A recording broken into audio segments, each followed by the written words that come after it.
पुणे की एक सोसाइटी में एमएनएस कार्यकर्ताओं ने जमकर हंगामा किया और कहा कि ठाकरे परिवार को लेकर कोई टिप्पणी नहीं करनी है, कोई बयानबाजी नहीं करनी है। घर में घुसकर एमएनएस कार्यकर्ताओं ने जमकर हंगामा किया। पुणे की एक सोसाइटी में ठाकरे परिवार पर बयानबाजी ना करने की धमकी दी है। तो ये बड़ी खबर आपको बता रहे हैं, पुणे की एक सोसाइटी में ये जमकर हंगामा होता है। 2 तस्वीरें हम आपको दिखाएंगे और लेकिन पहली तस्वीर आप देखिए यहाँ पर कैसे ये एमएनएस के कार्यकर्ता एक सोसाइटी में घुस जाते हैं, जबरदस्त तरीके से धमकाते हैं और बोल रहे हैं ठाकरे परिवार के लिए कोई कुछ बोल मत देना।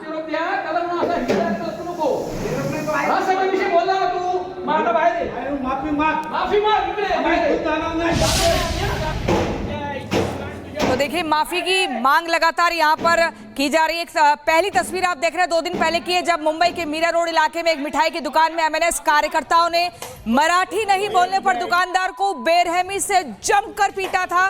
दूसरी तस्वीर कल की है, जब पुणे के इंद्रधनुष नाम की सोसाइटी में एमएनएस के कार्यकर्ता घुस गए और जबरन मारपीट करने पर उतारू हो गए।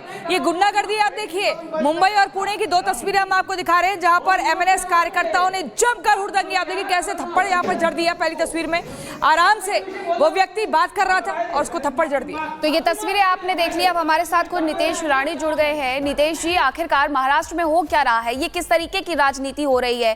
पहले ये कहा गया था कि महाराष्ट्र में किसी भी भाषा के लोगों से विवाद नहीं होगा, उनका विरोध नहीं किया जाएगा, लेकिन अब निशाने पर सिर्फ और सिर्फ वहां काम करने वाले कमजोर तबके के हिंदू ही हैं। क्यों? देखिए, इस तरीके की राजनीति को हमारी हिंदुत्व विचार की सरकार किसी भी तरह की सपोर्ट करेगी नहीं। मैं हमारे सभी हिंदू भाइयों को मैं विश्वास देता हूं कि हमारे देवेंद्र फडणवीस जी के नेतृत्व की सरकार, ये जो कोई भी मस्ती कर रहे हैं, ये जो हाथ हिंदुओं के ऊपर उठ रहे हैं, वो हाथ इसके आगे जरूर कांपेंगे, इतना विश्वास मैं देता हूं। इस तरीके की मस्ती ये हमारे महाराष्ट्र में चलेगी नहीं, हम चलने देंगे नहीं।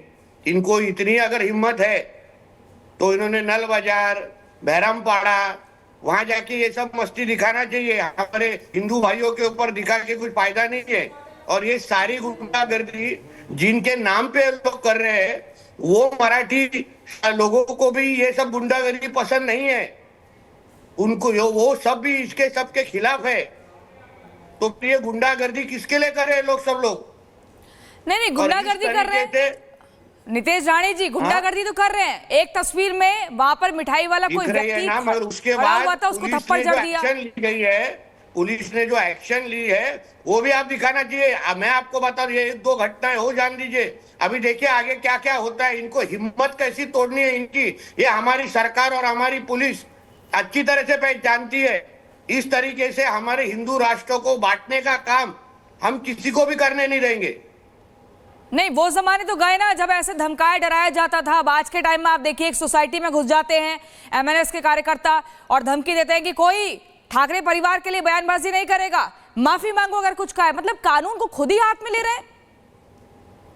नहीं, ठीक है, मैं हम लोग के पास सब ये वीडियोस और ये सब आए हैं। ये 1-2 कल से घटनाएं हुई है, अभी कल से हमारे एक्शन मोड में चली गई है। हम बार बार ये कहते हैं, ये हिंदुत्व इस सोच की सरकार है। हिंदू समाज ने हम लोग को बहुत ताकत से ये सरकार में बिठाया है, इसलिए किसी भी तरीके ये गुंडागर्दी किसी पे भी, कल एक मराठी आदमी को भी ये लोग ने मारा है, मगर कभी मुमरा जाएंगे नहीं, कभी नल बाजार जाएंगे नहीं, कभी मोहम्मद अली रोड जाएंगे नहीं। ये सारी हिम्मत है हिंदू को भी कोई दिखाने की कोशिश करेंगे, तो इनको ठीक कैसा करना है ना, ये हमारे सरकार को अच्छी तरह से आता है। नहीं, हिंदुओं को डराया जा रहा है, सनातनियों को डराया जा रहा है, थप्पड़ जड़े जा रहे हैं। अब आप मुझे बताइए कार्रवाई क्या होगी, क्या कानूनी कार्रवाई होगी उन लोगों के खिलाफ जिन्होंने कानून का दुरुपयोग किया है, हाथ में लेने का प्रयास किया? कल जो मीरा रोड ने कुछ दिनों पहले जिन्होंने वो 6-7 लोगों ने जिन्होंने हाथ उठाया, उनको पुलिस ने गिरफ्तार कर चुकी है, कड़ी से कड़े कलम लगा चुकी है और उनके ऊपर जो एक्शन लेना है वो शुरू हो चुका है।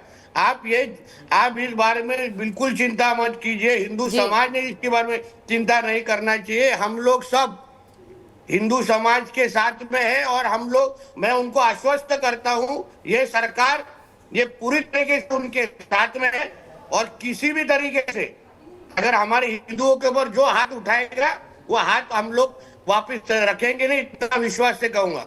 और इस बात का आपने जिक्र भी किया था, लेकिन मनसे की तरफ से जो ये भेदभावपूर्ण राजनीति की जा रही है उसकी वजह क्या है? महाराष्ट्र में मनसे का ठाकरे परिवार का घटता हुआ जनाधार, घटती हुई वोटर लिस्ट जो है, जो उनके हिसाब से नहीं है वो कह देते हैं। कभी वो ये कह देते हैं कि हमारे पक्ष में वोटिंग हुई है लेकिन हमें उसका फायदा नहीं मिला, और अब तो चुनाव भी होने वाले बीएमसी के, इसलिए ये सब कुछ। देखिए, इनको भी जब भी महाकुंभ के ऊपर प्रश्न उठाया गया तभी से समझ आ गया था लोगों को कि इनको अभी सनातनियों के ऊपर कितना गुस्सा आता है, और इनको जो जिहादी है, जिनको हमारे देश को इस्लाम राष्ट्र बनाना है, गजवाए हिंद के अंतर्गत इनको इस्लाम राष्ट्र बनाना है, ये उनके साथ उनके गुट में चले गए। इनको हिंदुओं के ऊपर गुस्सा है, और ये मगर ये गुस्सा ये गलत वक्त पे निकाल रहे। इतना भी वक्त मैं कहूंगा, हम जो हिंदुत्ववादी सोच के कार्यकर्ते, हमारे हिंदुत्ववादी सोच के जो हमारे मुख्यमंत्री है, वो ये कभी सहन करेंगे नहीं। ये जो हिम्मत दिखा रहे, ये जो दादागिरी कर रहे हैं ना, ये गलत टाइम पे दिखा रहे हैं और गलत लोगों के शासन में दिखा रहे। इनके अभी कार्यकर्ताओं को और इनको नेताओं को समझेगा कि सरकार किस चीज को बोलते हैं, लॉ एंड ऑर्डर किस चीज को बोलते हैं, पुलिस किस चीज को बोलते हैं। तो मराठी लोगों के लिए भी ये लोग कुछ नहीं कर रहे। ये मराठी समाज को भी पसंद है। हम लोग मराठी नहीं है क्या? मैं क्या पाकिस्तान से हूँ क्या? सब मराठी ये लोग ही है क्या? तो इसलिए इनको अभी जो सजा देनी है ना, कड़ी से कड़ी सजा मिलेगी, क्योंकि ये जो हिंदुओं के ऊपर हाथ उठाएगा हमारे महाराष्ट्र को, उनको छोड़ेंगे नहीं। देखिए नीतीश राणे जी, हम मराठी लोगों का विरोध नहीं कर रहे हैं, मराठी भाषा का विरोध नहीं कर रहे हैं, लेकिन हिंदुस्तान में हिंदी भाषा तो बोलेंगे ना, तो ऐसे हिंदी भाषी लोगों को क्यों डराया जा रहा है? क्यों नहीं कहीं पर भी जूस की दुकान पे खड़े हैं थप्पड़ जड़ दिया, उनके घर में घुसकर महिला को डरा रहे, धमका रहे? हिंदी भाषी लोगों से दिक्कत क्यों भाई हिंदुस्तान? प्रश्न ऐसा है कि नल बाजार, भेंडी बाजार, उधर भी क्या सब हिंदी बात करते क्या? इनके स्टेज पे आने वाले जावेद अख्तर भी क्या बहुत शुद्ध मराठी बात करते हैं क्या? नल बाजार और मोहम्मद अली रोड में क्या मराठी बात करते हैं क्या? शुद्ध मराठी बात करते हैं क्या? वहां के जो ठेले वाले हैं वो भी क्या मराठी में बात करते हैं क्या? शुद्ध मराठी में बात करते हैं। तो वहां जाके ये लोग दादागिरी क्यों नहीं करते? है क्या इनको हिम्मत? जाके बोलो मदरसा में, जाके बोलो मस्जिदों में कि आप तुम्हारा आजान ये मराठी में होना चाहिए। है इतना हिम्मत? तो नीतीश राणे जी, लेकिन गिरफ्तारी से सिर्फ काम चलेगा क्या? कुछ नजीर ऐसी पेश होनी चाहिए कि बहुत जबरदस्त सख्त कार्रवाई हो। देखिए आगे देखिए होता है क्या। आप थोड़ा विश्वास हमारे सरकार के ऊपर रखिए। कल 2 दिन से हम सभी एक्शन मोड पे चले गए। हमारे मुख्यमंत्री जी हर चीज पे कड़ी नजर रखते हुए इनको करारा जवाब मिलेगा। इतना आपके चैनल के माध्यम से उनको बोल रहा हूँ। नहीं, आपने इस बात का पहले भी जिक्र किया था और आपने कहा था कि अगर हमने तीसरी आंख खोली तो सबका हिसाब बराबर किया जाएगा, और आप हिसाब बराबर करेंगे, हम ये मानते हैं। उत्तर भारतीयों को पहले भी महाराष्ट्र में इसी तरीके से निशाना बनाया गया था। एक बार फिर से वोट की राजनीति के लिए क्या उत्तर भारतीयों को निशाना बनाया जा रहा है? वहां पर हिंदी फिल्मों का भी विरोध कर पाएंगे ये लोग? देखिए समझ लीजिए, ये मराठी लोगों को भी ये पसंद नहीं आ रहा है। ये कोई मराठी विरुद्ध उत्तर भारतीय विषय नहीं है।